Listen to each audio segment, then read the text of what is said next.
Because I live in a kampong, I don't know how to get out of the kampong. My whole world revolved around the kampong. So when it comes to choosing secondary school, I naturally went to the nearest school, which was a technical school, because my mother told me it's very simple. Take the green plate bus there and white plate back.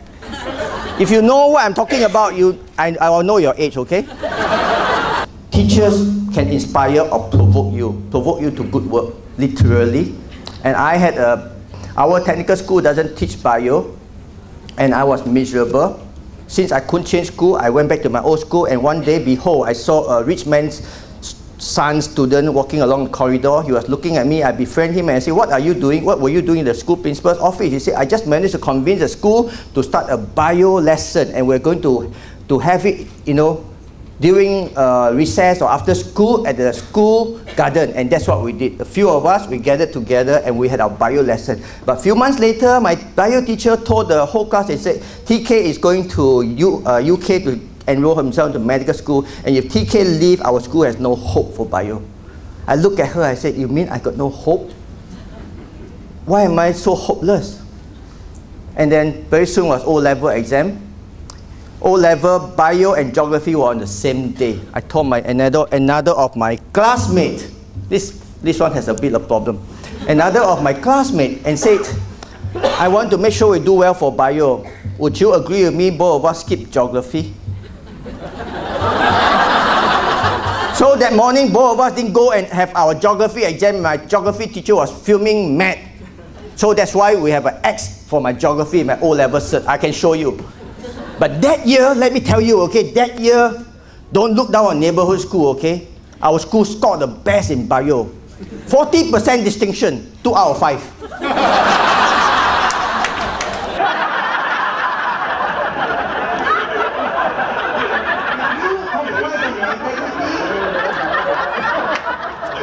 I thought his ability to capture an audience's imagination was exemplary.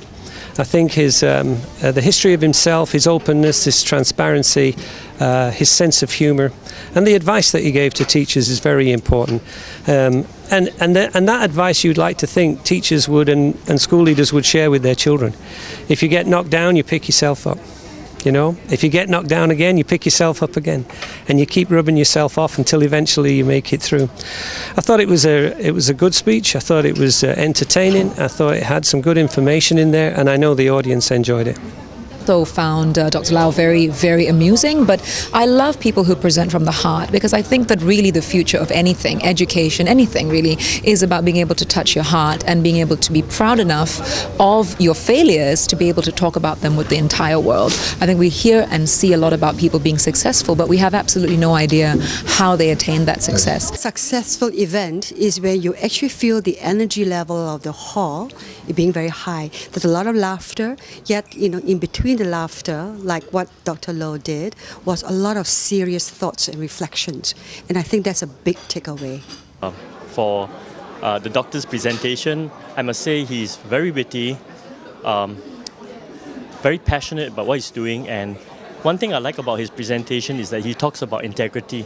To be able to fulfill your integrity and not to let people down, I think it's a very important attribute of a person.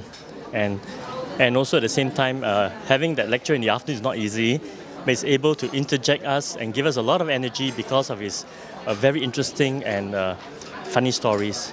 So I really enjoy coming, and no regrets. What I value was the authentic nature of his sharing. That being the letter A, his authentic is genuine and very credible.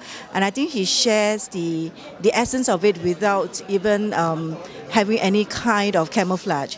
The other thing was he being very true to himself, and I found that very credible.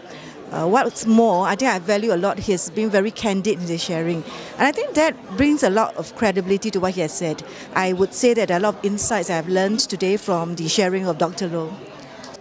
people like Dr. Low Lee Yong, I think he's one speaker that, has left a deep impression with a lot of audience, judging at the responses from the audience that I talked to.